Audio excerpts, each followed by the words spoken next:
Sunday School teacher, I'm glad that you've joined us for our study in the Bible Studies for Life series. My name's Tim Smith and glad to be with you as we prepare for this coming Sunday, September the 9th. We're going to begin a new series entitled Connected, My Place, my Place in the Church. This is a series that I've been looking forward to for a couple of years. Several years ago, Tom Rainer did the book, I Am a Church Member. And I said, boy, that's something that we need to be studying in Sunday school. And so we're going to get that opportunity. And we begin that series this coming Sunday with the study entitled Connected in Christ. We're going to be in the book of Ephesians chapter 2, and we're going to be looking at verses 17 through 22. Again, we're going to be spending the next 6 weeks looking at our role, our place in the church.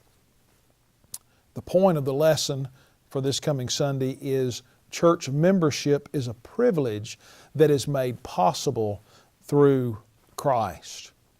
When we think about church membership, or we think about membership in general, what groups have you been a part of? What groups have you joined in your lifetime? It may have been some civic organization. It could have been a group in college or a retirement club, or there are many groups for people to be a part of.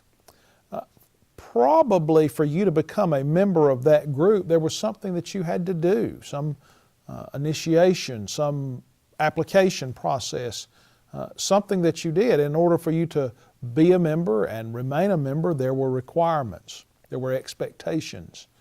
And the same is true of being a member of a church.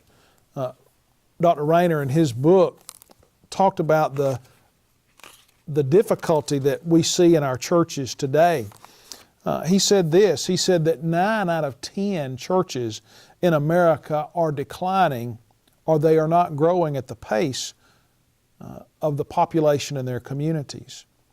He also stated that only 15% of the millennial generation are church members. He also said that America we are weak because many of our church members have lost their biblical understanding of what it means to be a part of the church. And he also says this, God did not give us local churches to become country clubs where membership means that we have privileges and perks. He placed us in churches to serve, to care for others, to pray for leaders, to learn, to teach, to give, and in some cases to die for the sake of the gospel. Many churches are weak because they have members who have turned the meaning of membership upside down. He goes on to say that many view tithes and offerings as their membership dues, earning them the right to say that membership is about me. We need to understand that church membership is a privilege and it's made possible through Christ. Let's begin by looking at Ephesians chapter 2, verses 17 and 18. And there Paul says, when Christ came, He proclaimed the good news of peace to you who were far away, and peace to those who were near. For through Him we both have access by one Spirit to the Father. In these verses, Paul makes the point that church membership is a privilege made possible through Christ by reminding us that we are all separated from God by sin, by our sin. He also tells us that it's both Jew and Gentile that is separated from God and need to be restored. But it is only through the sacrificial death of Jesus, only through His death, do all of us have the opportunity to have access to God. Earlier in this chapter, in verses 8 and 9, he made the point clear that salvation is not of works. It's not anything that we can do. The reason, so that no one can boast. It's not of yourself. It is a gift of God.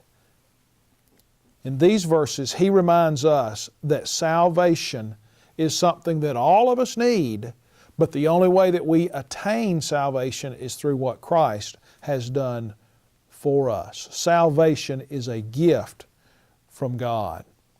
Well, let's look at verse 19. In verse 19, Paul says, "So then, you are no longer foreigners or strangers, but fellow citizens with the saints, members of God's household." There's two words that Paul uses here. The first is stranger. This stranger in his day would be someone who is